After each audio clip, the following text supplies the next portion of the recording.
Now, there's several ways to get a uniform thick slab, and the most common way is make a slab between two sticks that are the same thickness. And these are 3/4 of an inch thick, and you'll need a knife, and what we're looking for is a uniform thickness to make these little square blocks. So I'm going to fill this up with clay, roll it flat, and eventually cut it into sections, long strips that then get cut into smaller pieces, which end up being the block size. But I found a slightly quicker way to do it, and it means I don't have to recycle so much clay after each slab is made. I'm using two 3/4 inch sticks, and I'm going to create a trough.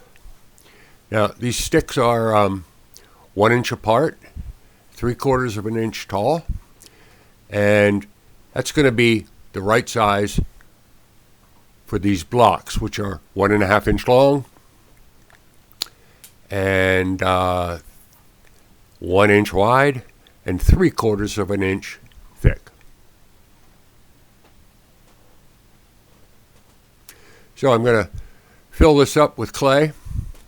At first I've got to secure each end, so a couple of simple clamps are attached to each end of my trough. And then with this very soft clay that I've made up, and you've probably just read about the recipe, I'm going to fill the trough as tightly as I can and as full as I can. It just takes a minute or two.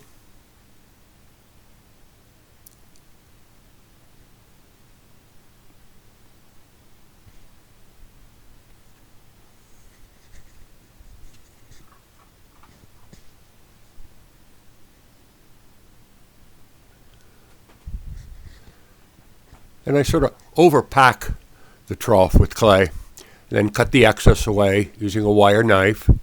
This is a thick wire because this clay is very abrasive, and I don't want to break the wire. And then I'll use a rib and compress the top surface of my clay that's filling the trough.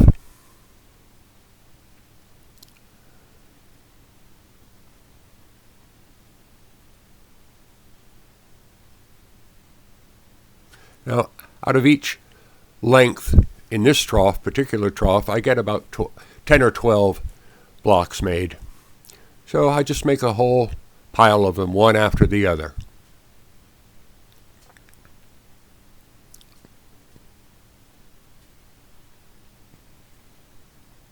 I'm going to take my length of clay and cut it up, again using a wire knife,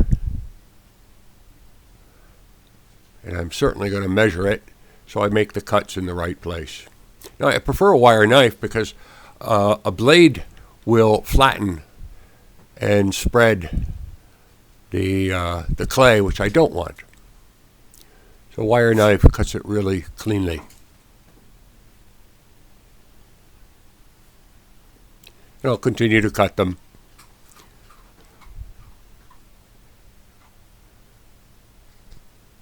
And eventually, I'll have about 40 or 50 of them from 3 pounds of clay.